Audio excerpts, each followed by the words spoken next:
Well, good afternoon, everyone. It's a great pleasure to see my friend, the Vice Chancellor, here again at the State Department. I think it was almost exactly a year ago. Yeah, exactly. We had an opportunity to meet. A few things have happened since then, but one thing that stands out above all others is the extraordinarily close partnership and collaboration between Germany and the United States, something that we're grateful for every day.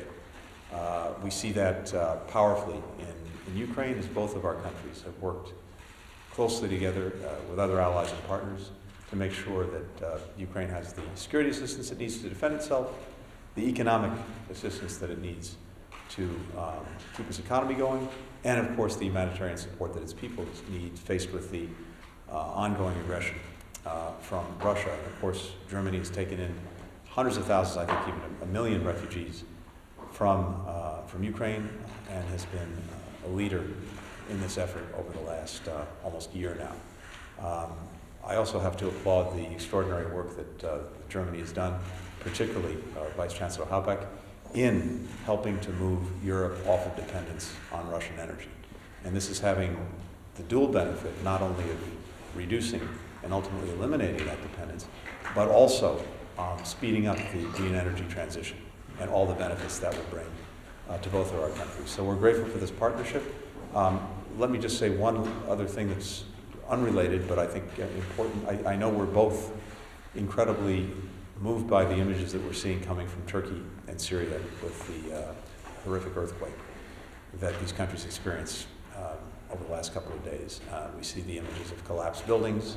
We see people, thankfully some still being pulled alive from the wreckage, children, but incredible suffering. Both of our countries are working very hard to support Turkey and the Syrian people in their hour of need. We've deployed more than 150 search and rescue personnel. The U.S. Agency for International Development has been leading in this effort. In addition, through the humanitarian partners that we fund in Syria, we're providing assistance to people in Syria to try to recover from the earthquake. But I know both of our countries are focused on this human tragedy that's taking place right now in Turkey and Syria. But Robert. Well, thank you very much, Anthony. Thank you very much for having me once again here. Yes, let me start with the last remarks you gave.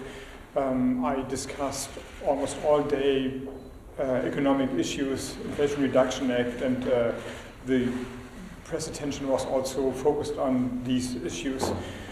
But thinking about the tragedy in Turkey and Syria gives this a certain relativity. Of course, these are important issues, but thousands of people are losing their lives, have lost their lives, and this is the real tragedy and the real situation where we have to help now, and we will do that.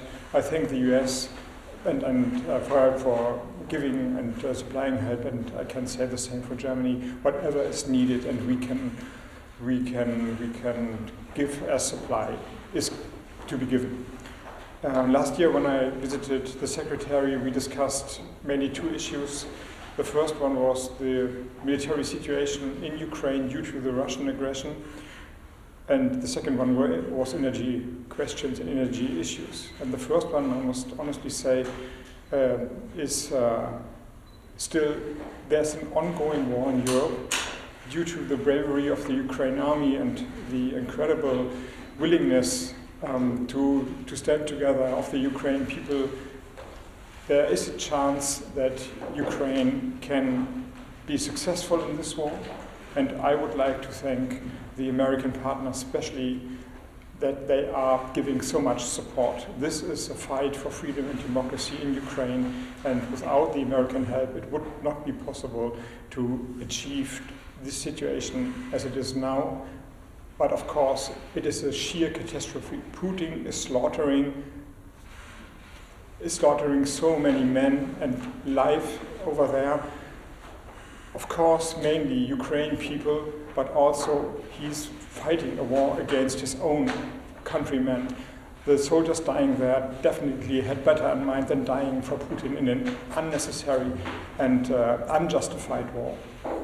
The second issue we discussed last year was the threat of a lack of mainly natural gas supply of Russia to Germany and Central Europe. And the worries were that if that is going to happen, then the European and German economy would collapse. And there is no Russian gas supply, and the economy has not collapsed.